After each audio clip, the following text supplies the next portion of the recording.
Welcome to Marva Studios today. Thank you. So first of all, what exactly is Magneto CleanTech? Magneto CleanTech is a startup enterprise Okay. focused on large-scale air pollution problem solving. Mm-hmm. Because we believe that the air pollution cannot be solved at a small scale.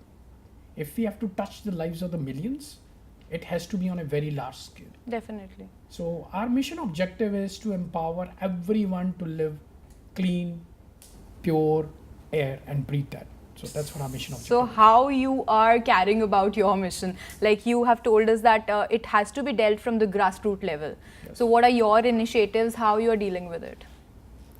So what exactly we are doing is that we are trying to analyze that what are the scale of problems are. Where do these problems lies? Mm-hmm.